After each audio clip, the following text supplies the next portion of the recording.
അല്ലാഹുവിന് വേണ്ടി സമർപ്പിക്കാൻ കഴിയണം. അതാണ് പരിശുദ്ധ ഖുർആൻ പറയുന്നത്, യാ അയ്യുഹല്ലദീന ആമനുത്തഖുല്ലാഹ ഹഖ്ക തമൂതുന്ന ഇല്ലാ വഅൻതും മുസ്ലിമൂൻ.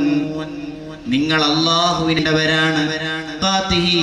അല്ലാഹുവിനെ തഖ്വ ചെയ്യേണ്ട രൂപത്തിൽ നിങ്ങൾ തഖ്വ ചെയ്യണം. നിങ്ങൾ മുസ്ലിമീങ്ങളായിട്ടല്ലാതെ മരിക്കരുത് കേട്ടോ. ആരാ പറയുന്നത്? അല്ലാഹു നമ്മളോട് പറയാണ്, നിങ്ങൾ മുസ്ലിമീങ്ങളായിട്ടല്ലാതെ മരിക്കാൻ പാടില്ല. ഈമാനിന്റെ പ്രവർത്തനങ്ങളായിട്ടല്ലാതെ നിങ്ങൾ മരിക്കാൻ പാടില്ല. മരിക്കുന്ന സമയത്ത് നിങ്ങൾക്ക് ഈമാൻ ഉണ്ടാകണം. മുഅ്മിനായി കാമിലായ ഈമാനോടുകൂടി മരിക്കാൻ നിന്നെ കൊണ്ട് കഴിയണം. അതിന് നീ ചെയ്യേണ്ട പണി എന്താണ്?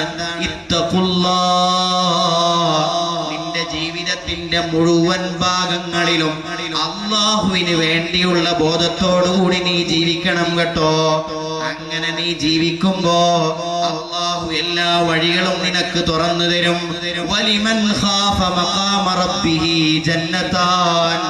അല്ലാഹുവിനെ ഭയപ്പെട്ട് ജീവിക്കുന്ന ആളുകൾ, അല്ലാഹുവിനെ തഖ്വ ചെയ്ത് ജീവിക്കുന്ന ആളുകൾ, അവർക്ക് അല്ലാഹു റബ്ബ് സുബ്ഹാനഹു വ തആല തയ്യാറ് ചെയ്ത് വെച്ചിരിക്കുന്ന വീടേതാണ്?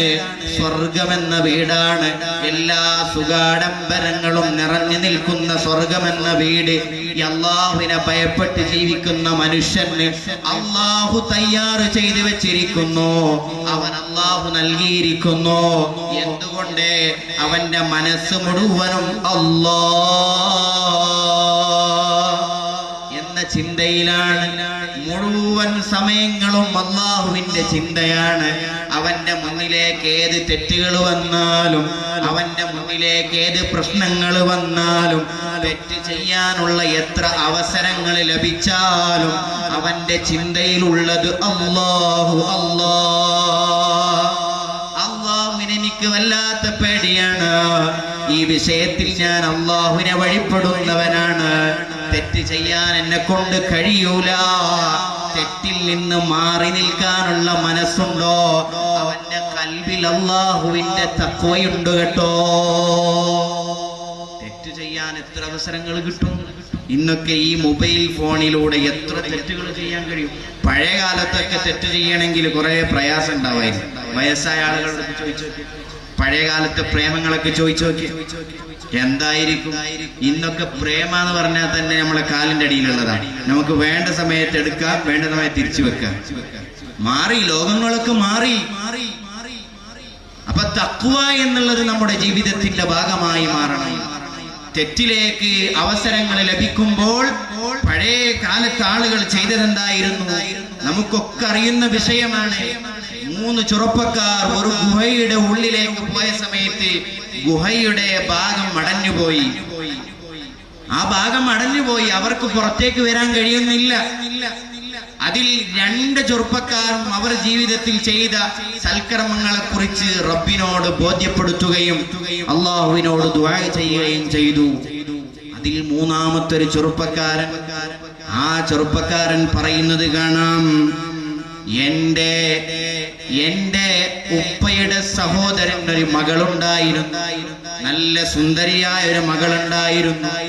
അവൾക്ക് എന്തോ ഒരു സാമ്പത്തികമായിട്ടുള്ള ആവശ്യം വന്നപ്പോൾ ആ പെണ്ണി, ആ ഉപ്പയുടെ സഹോദരന്റെ മകൾ എൻ്റെ അടുത്ത് വന്നുകൊണ്ട് ദീനാർ ചോദിക്കുകയാണ്. എനിക്ക് അല്പം ദീനാറിന്റെ ആവശ്യമുണ്ട്. ഞാനാണെങ്കിൽ കുറച്ചൊക്കെ സമ്പന്നനാണ്. എൻ്റെ കയ്യിൽ അത്യാവശ്യത്തിനൊക്കെ തുകയുണ്ട്. അതുകൊണ്ട് എൻ്റെ അടുത്ത് വന്നുകൊണ്ട് ആ സഹോദരി പറയും, ദീനാറിന്റെ ആവശ്യമുണ്ട്, അതുകൊണ്ട് നീ എനിക്ക് ദീനാർ തരണമെന്ന് പറഞ്ഞപ്പോ ഞാൻ അവളോട് പറഞ്ഞു, ഒക്കെ ഞാൻ തരാം, നിനക്ക് എത്ര ആവശ്യമുണ്ടോ അതെല്ലാം തരാം. പക്ഷേ ഒരു നിബന്ധനയുണ്ട്.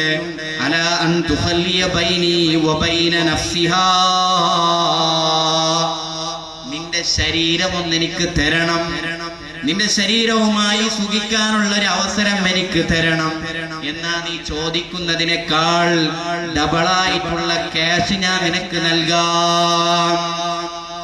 ഈ സഹോദരിയാണെങ്കിൽ പൊരുതിമുട്ടി നിൽക്കാണ്, വേറെ വഴിയൊന്നുമില്ല. ഇപ്പൊ അത്യാവശ്യമായി ദീനാർ കയ്യിൽ കിട്ടണം, വേറെ വഴികളൊന്നും കാണുന്നില്ല. ഈ സഹോദരി അതിന് വഴങ്ങി. സഹോദരി പറഞ്ഞായിക്കോട്ടെ, എന്റെ ശരീരം ഞാൻ സമർപ്പിക്കാം. അങ്ങനെ ഈ ചെറുപ്പക്കാരനൊക്കെ ഒരുങ്ങി. എന്തിനാണ്? ഈ പെണ്ണുമായി വ്യഭിചരിക്കാൻ, ഈ പെണ്ണുമായി ഒന്ന് സല്ലപിക്കാൻ വേണ്ടി ഈ ചെറുപ്പക്കാരൻ അങ്ങ് ഒരുങ്ങിയാണ്. അങ്ങനെ ഈ പെണ്ണിനുമായി വ്യഭിചാരത്തിൽ ഏർപ്പെടാൻ തുനിയുന്ന സമയത്ത് ആ പെണ്ണവിടെന്ന് പറഞ്ഞു, ഇത്തഖില്ലാ, ഓ മനുഷ്യ, നിനക്ക് അല്ലാഹുവിന്റെ പേടിയില്ലേ? അല്ലാഹുവിനെ ഭയപ്പെടുന്നില്ലേ? അല്ലാഹു നിന്നെ കാണുന്നുണ്ട്.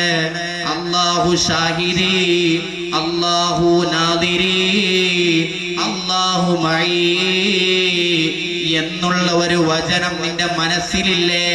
അല്ലാഹുവിനെ നിനക്ക് ഭയപ്പെടാൻ കഴിയുന്നില്ലേ? ഇത്തഖില്ലാ എന്നുള്ള ഒറ്റ വാചകം കേട്ട സമയത്ത് ആ ചെറുപ്പക്കാരൻ പറയുകയാണ്, വലാ തഫുല്ലൽ ഖാതമ ഇല്ലാ ബിഹഖിഹി. ആ പെണ്ണ് പറഞ്ഞു, നിനക്ക് ഞാനുമായി സുഖത്തിൽ ഏർപ്പെടണമെങ്കിൽ എന്നെ കല്യാണം കഴിച്ചോ. എന്നാ പിന്നെ അവിടെ പ്രശ്നം വരൂലല്ലോ. എന്നെ കല്യാണം കഴിക്കാതെ ഞാനുമായി ബന്ധത്തിൽ ഏർപ്പെടുക എന്നുള്ളത് അത് നിഷിദ്ധമാണല്ലോ. അതുകൊണ്ട് നിനക്ക് അല്ലാഹുവിന്റെ പേടിയില്ലേ എന്ന ഇത്തഖില്ല എന്നുള്ള ഒറ്റ വചനം കൊണ്ട് ആ ചെറുപ്പക്കാരൻ ആ തെറ്റിൽ നിന്ന് മാറി നിൽക്കുകയാണ്.